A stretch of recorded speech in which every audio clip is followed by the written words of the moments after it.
come. Please come. Good morning. Good morning. Good morning. Anuja, have a seat. Thank you. Okay.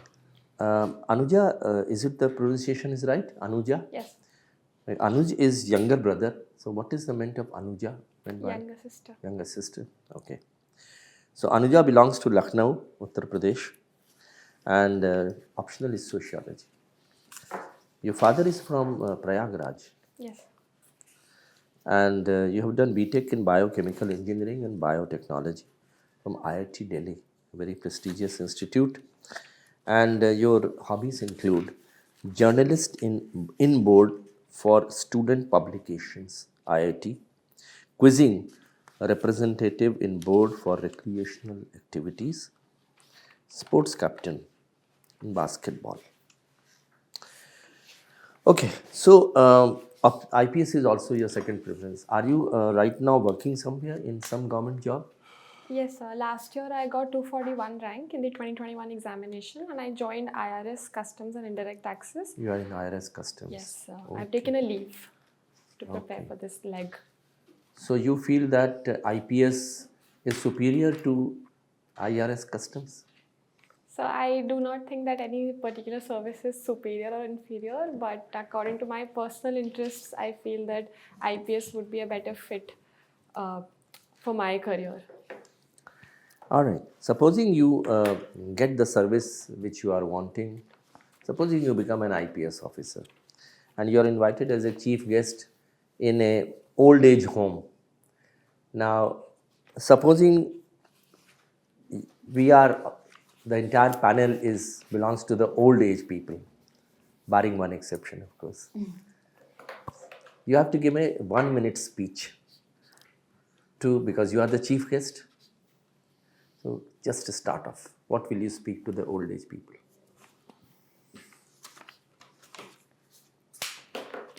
I would like to thank the organizing committee for inviting me and for considering me for this speech. When the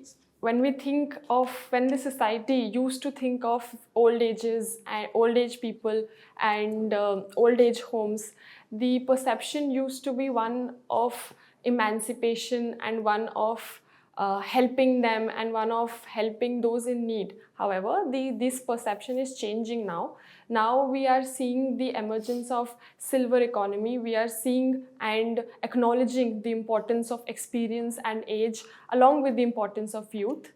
In this respect, old age homes play a very critical role in providing care as well as providing a community for persons of a particular of older age.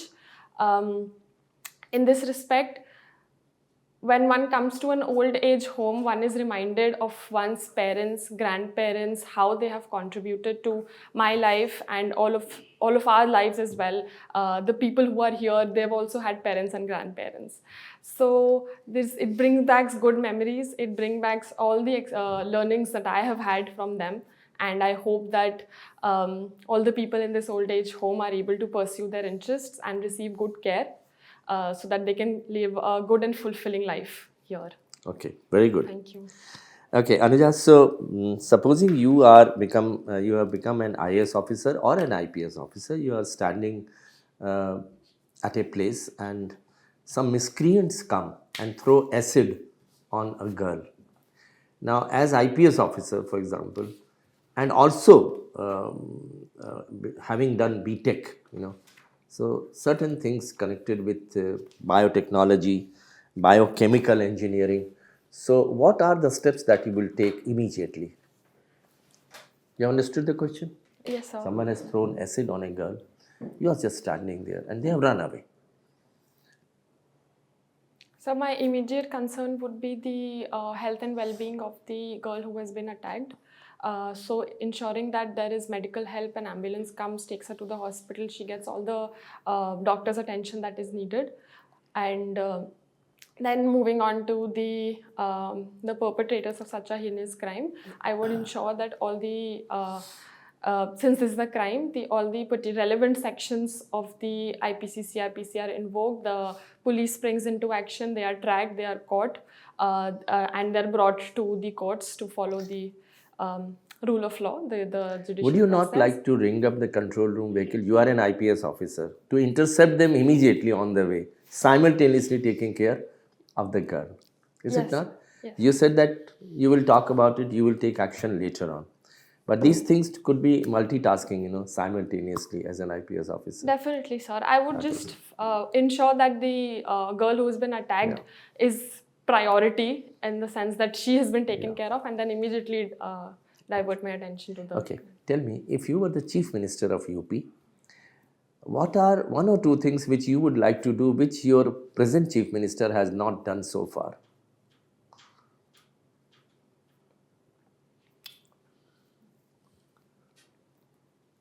So there are a couple of things that could be looked into that have so far not been the center of attention. For example, I would want to look at child labor and homelessness, including beggary, etc., that children are subjected to. That is something that should be a priority, I feel. And secondly,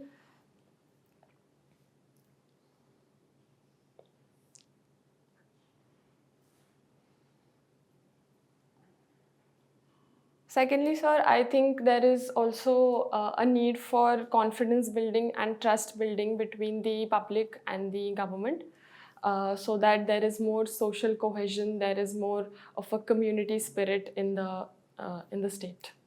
Okay, thank you. Thank you. Anuja, sociology is your optional. Yes. Which are the areas of your interest? My areas of interest in sociology include the study of institutions of Indian society, for example, let us say caste, and how it correlates to the general Western perception of society. Okay. Anything else? I also like to read about... What about poverty? Yes, sir, definitely. It's Okay. Please tell me, what is feminization of poverty and pink collarization? So the feminization of poverty is a phenomena in which women bear a larger brunt of poverty, of being poor, because of various factors. For example, lesser education, lesser employment opportunities, lesser opportunities to migrate, etc. On the other hand, pink collarization refers to the clustering of women in specific professions which are considered to be more feminine or which More are appropriate for them. And in a not in a very positive sense, because these professions are usually not considered as good as the male-dominated professions traditionally. Can you, only for academically speaking, without any offense meant, cite some of those as examples? So some of these professions would be, for example, if we talk about secretaries, personal assistants, receptionists, nurses, yes, sir. School teachers. School teachers to some extent, yes, sir. Okay. Hierarchy is responsible for poverty, or poverty is responsible for hierarchy? So I think so both of them have a reflexive relation. Poverty exists. Interdependence. Poverty exists because there is hierarchy, and because the hierarchy does not offer a lot of mobility, poverty is reinforced. So it becomes a cycle. Is caste a rigid category with no possibility of any mobility? So the dominant view was that caste is very rigid. There is no possibility of mobility. However, as noted sociologist Mr. M.N. Srinivas has said, and Mr. Dipankar Gupta has also said, that caste is actually not just these four blocks that we consider and nobody can move in, nobody can move out. It's actually a lot more complicated and a lot more nuanced than that. If we have secular mobility, then ritual mobility can come after it. So it is possible to have mobility. And one very big example from Punjab, can you cite it? That Punjab. Of the Mobility within the caste. May I give a hint? Yes, sir. Founder of one of the religions in India was from an intermediate caste, but got the status of A guru. Yes, sir. Guru Nanak Dev Ji. Guru Nanak. Correct, sir. Okay. Punjab has also seen mobility in terms of caste and religion. Okay. I'm tempted to ask more questions, but I must stop. Thank you. You played state level basketball. Yes, sir. Just tell us something about the origin of basketball. So basketball originated in the 19th century. Its originator was Mr. James Naismith, and there's actually a very interesting story behind it. He wanted his students. He was a coach at a high school.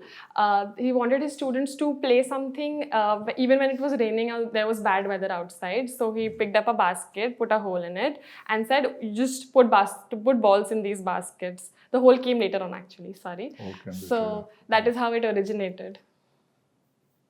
All right, and who's the shortest basketball player to win the dunking championship?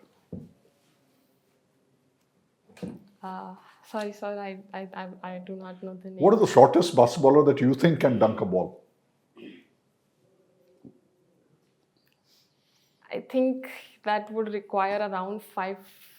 It has to be very close to 6. That man If it's not 6, then 1 or 2 inches shorter than that. But because even the women who've dunked have been pretty tall, around 6. Okay, the shortest man who's won this dunking championship was about 5'6" or less than that. 5, 6 or less. Yeah. That's All right. Since you are a good athlete, please explain this sentence. Intellect to intelligence is like athletic ability to an athlete.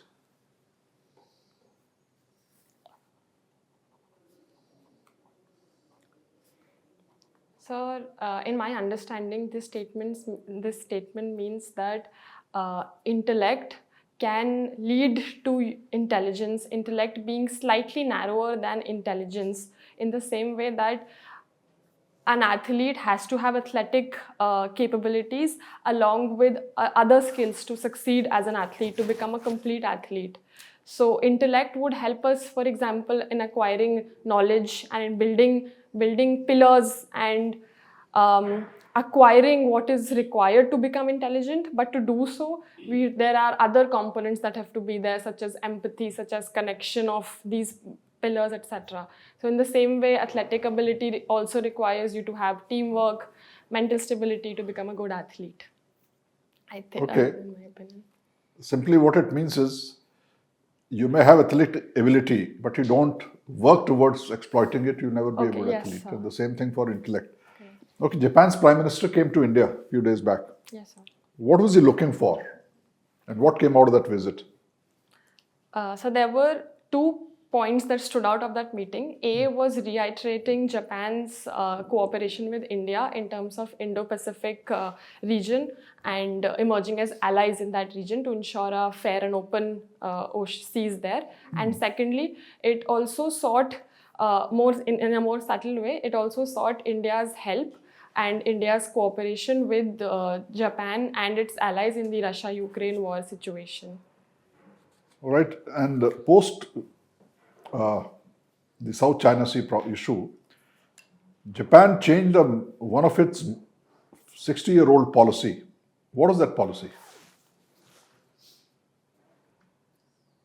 So as far as I know, it had to do with Japan's military and navy presence, which it had substantially decreased after the Second World War. Okay, yeah, you're right. You got an idea. It was gone a different name from a pacifist country, actually now building up its defense capability. Thank you. Thank you, sir. Anuja, tell me, what is the use of biochemical engineering to humankind?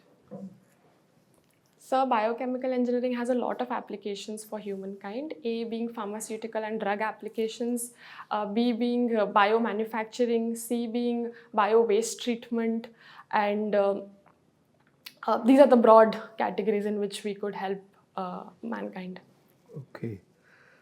It also helps in producing prohibited weapons like chemical weapons or biological weapons. Is that correct? Yes, sir. That It can help in that also. it can. Okay, but is there a treaty banning the use of these weapons? Yes, sir. There is a treaty which bans the use of chemical and biochemical regions. I'm unable to recall the exact. I'm not sure of the exact name of the treaty, but it exists. Okay, is India a party to this treaty? So I'll have to read up on the treaty's name and then look that Okay, up. okay. Now, something about Uttar Pradesh. A lot of program is going on today because of Ram Navami.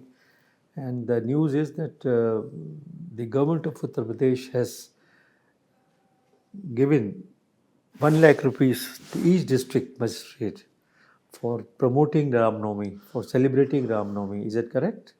Yes, sir. It has been. Do you think it's the correct thing to do in a country like ours, which is secular in character? Sir, in terms of India being secular, our secularism has not been about complete separation of the state from religion, and religion and state has participated in different aspects of religion in India.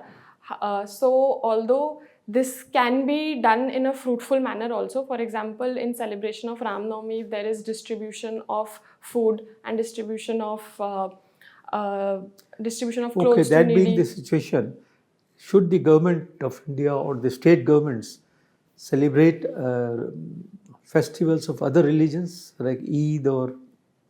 Yes, sir, that would be the way to go about it, so that there is confidence and trust among But the in a people. secular countries, state has no religion, government has no religion.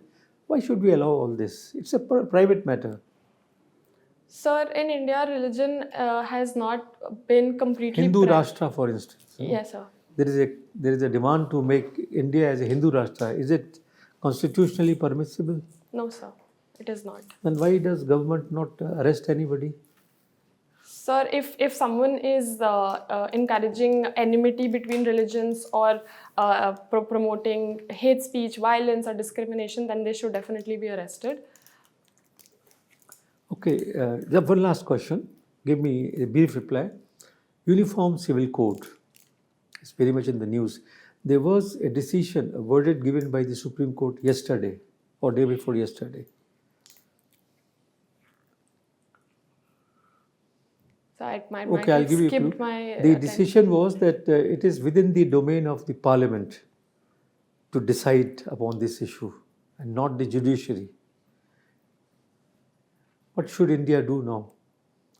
Is it correct to go ahead and have a uniform civil code? So the judiciary is correct in saying that it is it is up to the parliament to form the laws and implement them. That it is correct in that sense.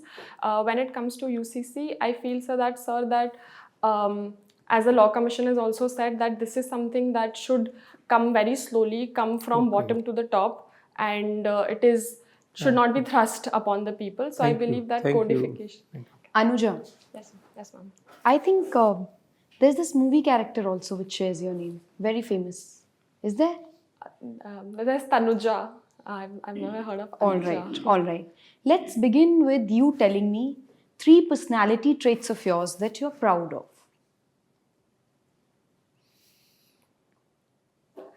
3 personality traits that, ma'am, I'm proud of myself would be that I'm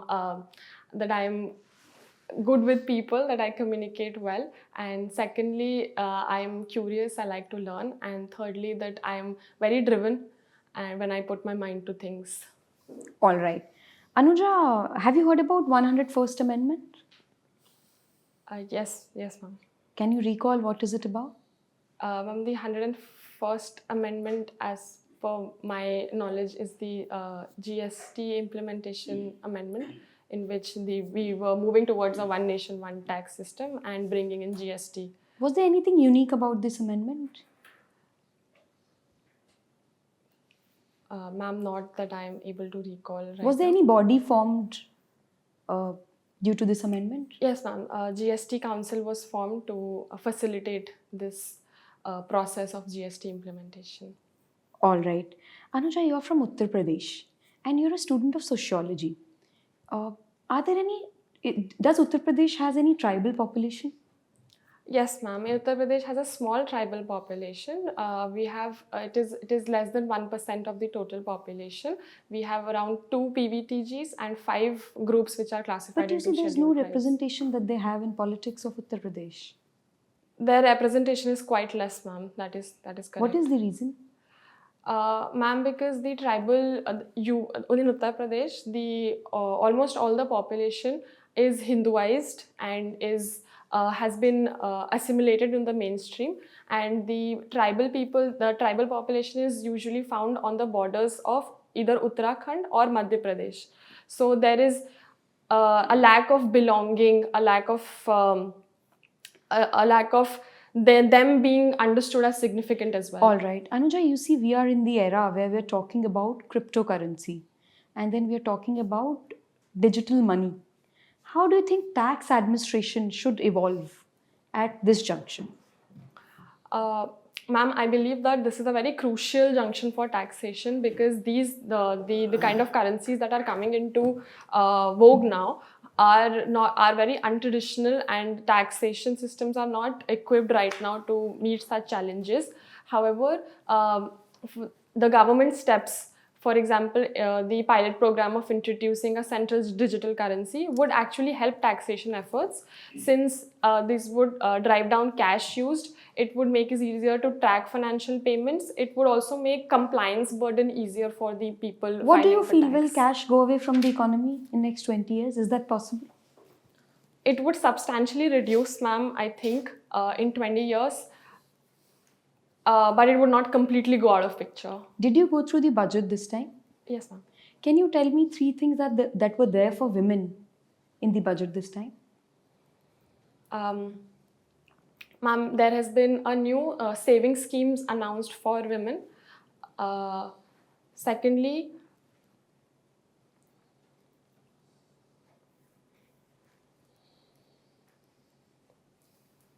ma'am, there has been increased allocation for the PM Awas Yojana, which benefits women because they are the ones whose name is used in the construction of the houses in the woman's name.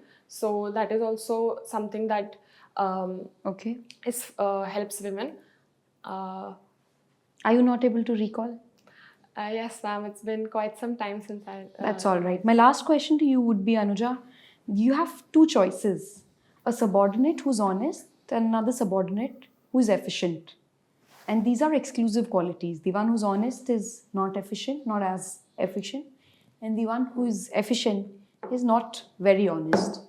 What will you pick? Ma'am, the choice is just between these two. Yes. Yes. Ma'am, then I will have to pick the person who's honest and then work with her to build up on efficiency, because the person who's not honest is not reliable, and in the long term that can be very detrimental to the institution. So we can't place our trust on that person. All right. Thank you, Anuja. Thank you so much. Anuja, your mock is over. We will urge upon you to stay outside for a few moments. We'll call you back again for giving the feedback. Thank you. Okay. Thank you.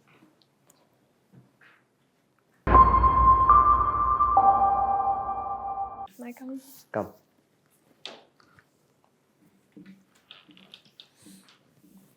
May I Have a seat, Anuja. Anuja, when is your interview? 17th of May. Oh, acha. The penultimate day. 18th is the last day. And how many marks did you get last time? 179. 179. Good now. Not bad. I would say quite good. And how many mocks have you done so far? So I've given around 5 online. I've just started to give offline mocks now after my date has come. So this is my 3rd offline mock. How do you think you fared today on this mock? Sir, I think there were some factual gaps in the sense that I've forgotten some things that I've read earlier, so that I have to cover. Apart from that, I don't know how I did on the on the extempo and on the situational questions, because that was the first time that somebody has ever asked me that. So actually, I'm not really sure. Okay, Anuja, so to sum up your performance, you're superb, Thank you. outstanding, excellent. You were able to meet almost all questions in an excellent manner. Your situational questions, the extempore speech, everything was very good. Your knowledge about sociology is superb. Your knowledge about current affairs, women issues, and also issues connected with the internal problems in the country, and your knowledge about things connected with ethics and values, good governance principles, and your knowledge as an IPS officer to meet situational things, that also was very good. So your mental alertness was excellent, presence of mind was there, you had a balance of judgment, you were having excellent articulation, excellent. Your choice of words, your structuring of sentences, your delivery, very smooth, I would say, and a very pleasant smile also. So all these things go in favor, your favor. And I would say that definitely you stand an excellent chance of getting through with much higher marks than 179, which you got last time. And therefore, I really don't have much to say about it. Your answers were very rational and very ethical and very balanced, very logical. And your presence of mind, your eye contact, your scanning the board, your modulation in the voice, your body language, your demeanor, everything was very good. So, if you have any questions to ask, you can ask us. So I had one doubt. In my last interview only, there were some questions which were started off as in a more critical note. For example, they asked me about COVID management in UP, and that was just after the second wave. And Bodies floating in the Ganges. yes, and then they asked me that I believe that COVID could have been managed better, or we didn't do a good job of it. And what is your opinion on that? So there I feel like I'm stuck between whether I should. I don't want to seem like I'm in denial of what has happened, because it was very tragic indeed. But I also don't want to sound overly critical. So how to answer questions which start off like that? The COVID management was actually centralized operation. It was the policy framework was all laid by the government of India. And there is always, this was a catastrophe which struck for the first time in this country. So one was not prepared for it in any way, whether at center or in the states. And therefore, it was a kind of a reactive governance, which like it happened everywhere in the world. So therefore, keeping that in mind, the government came out with emergency steps, like for example, the manufacturing of COVID vaccines so fast, and then making it totally free, prioritizing the senior citizens and the children and with morbidities. All these things were done quite well. And even though the infrastructure was lacking in some respects in terms of beds and other things, but the government definitely reacted quickly, and it was all handled centrally, and the states were basically implementing the policies set by the center. But seeing the gravity of the situation, because it was 1.3 crore, 130 crores population, handling is really a difficult task. I think it was handled quite well. Yes, there are aberrations. For example, Ganges we found, which is a tragedy, of course, one should not have happened. But then if we can't really criticize the policy as such, because every policy has its fallout also. So there is always a positive side and there are cons also. That does not mean that we can criticize the policy per se. So you would go in favor of the COVID, you will not criticize this. In fact, I would say the same thing about many other things, for example, be it reservation policy, be it Article 370, be it reservation for women in the Lok Sabha. All these things you will follow the government of India's basic thinking on the subject. Whether it is the indices in which international indices where India seems to be not faring quite well, you must not criticize. You will say the viewpoint given by the government of India, that I tend to agree with that, and you study that. Okay. At no point of time you should give an impression to the panel that you are criticizing the Government of India. It is not a time to take risks in interview. Risk you can take when you join as an IAS officer. But right now, you have to balance the thing. You say, yes, they were reported in the media. It was very tragic, very unfortunate. But the gravity was, all these things, got up in very short period of time. So all these things, could not be managed so well. But in the next wave when it came, by that time we were quite ready about it. And many factors contributed. For example, international flights were not cancelled initially, and then lockdown was not there. So then ultimately led to the lockdown. So you say that even though it caused misery to the people in some way, but perhaps every times there is an unpopular decision needs to be taken in the larger interest of the people. It is something like utilitarian principle. Correct. That the means may not be very good, but the ends are good. So this is how you will justify it. You will not criticize. Right, sir. And I had one more question. So what happened in one of the mock interviews, that we were talking about international ethics and how India is promoting peace and all of that, and we are a G20, etc. So I was agreeing, of course, and I was giving examples, and I had taken this stance. Then they said this CIPRI report has come, and India is exporting arms, and India is also exporting arms to Myanmar. So why? So how can you say that India is, a peaceful nation and all of that, when it is focusing on exports of arms to a dictatorial regime in Myanmar? So whenever such a report comes, always go through the Government of India's reaction to that. What Government of India spokesman has talked about it, and follow that particular thing. Like Government of India has been talking about the indices, the Government of India would have views about it. So it is good that you go through all these, for example, Heidelberg report, or that, such reports will always be there, and Government of India viewpoint will always be there.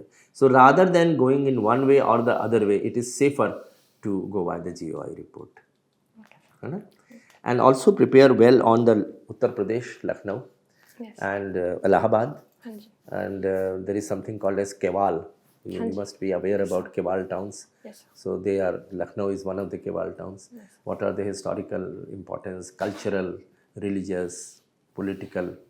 As it is said that the road to Delhi always go through Lucknow, isn't it? So importance of Lucknow and importance of UP. What are the new things, which have been, initiated by the present Chief Minister, and the investors, summit which had taken place. So that, and of course your subject you are quite well, but biochemical and biotechnology, that you need to prepare your own subject. 2 questions you must prepare. One is what exactly is the reason why you are coming to the civil services. But for that you can say that I am already a part of the civil service. But they can always ask, leaving aside such a good institution like IIT, why did you choose to go? For which you will have to give some answers justifying that. Second is, what is it that attracts you to the Indian administrative service and police service, which you are not getting in your customs service? And third is good governance principle, read about it. Role of civil society, role of official actors, role of non-official actors, public policy making. That is very essential. And of course, foreign policy you will read, constitution you will read, you will go through the economic survey of India and the budget. So you are superb.